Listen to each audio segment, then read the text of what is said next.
Kako aranžirati blagdanski stol i što pripremiti za uskrsni obiteljski ručak, doznao je Rene Bakalović.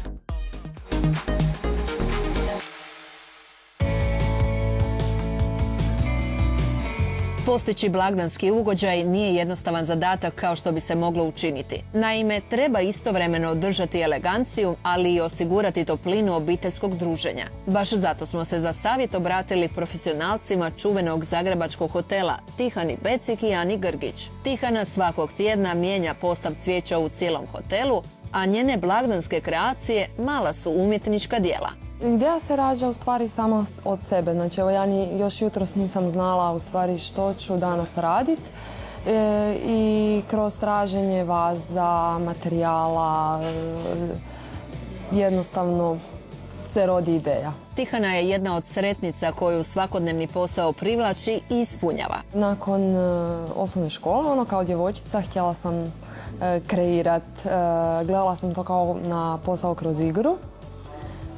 I tako sam se odlučila, da budeš cijeli dan na poslu i da kreiraš. Koliko se drži tradicije, a koliko prati moderne trendove? Sad su dosta moderne metalne vaze, zatim to sad ovdje u ovoj priči nemamo općenito mozaične vaze, bojano staklo, murano staklo. Tradicionalno smo uveli kao svijeće koje označavaju svjetlost, jaja, to simbolizira Uskrs, odnosno uskrsnuće i život. Koliko su za današnje kreacije poticajna sjećanja iz djetinjstva?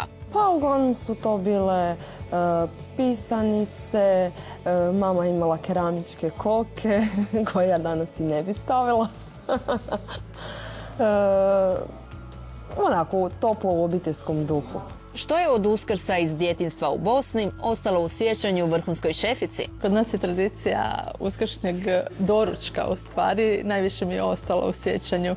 Tradicija je bila da dan prije Uskrsa mama ode u crkvu i odnese sir, jaja, kuhanu šunku ili kulen na posvećenje se to zvalo. I znači onda smo mi kao djeca dan prije bojali jaja, veselili se tom cijelom običaju koji je stvarno bio obiteljski. Cijela obitelj je bila doma, pripremala se na veliko za Uskrs i u stvari Uskrs mi je jedan od najljepših blagdana. I uvijek smo se veselili ujutro probuditi i prvo što smo morali napraviti prije nego bilo šta uradimo, probuditi se i pojesti komad tog svetog posvećenog jela. Zanimalo nas je koje je glavno blagdansko jelo Ana odabrala za gledatelje Kluba 7. Janjetina pečena sa povrćem, neizostavni krumpir koji mora biti prilog uvijek i mrkva pečena, tako da malo sam modernizirala. Znači nismo jeli mrkvu kao prilog, nego smo uvijek samo jeli krumpir, mladi luk i to. Ali sad sam napravila neka sjećanja iz djetinjstva, ali na malo moderniji, dorađeniji način.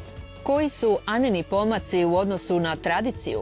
Pošto se već godinama bavim kuharstvom i vjerojatno u to doba da sam znala malo više o kuhinji, isto ne bi bilo samo klasično. Znači, pripremala sam ga, prvo sam ga pripekla sa svih strana sa puno začinskog bilja, što volim. Znači, baš volim koristiti svježe začinsko bilje jer daje posebnu notu tom samom jelu.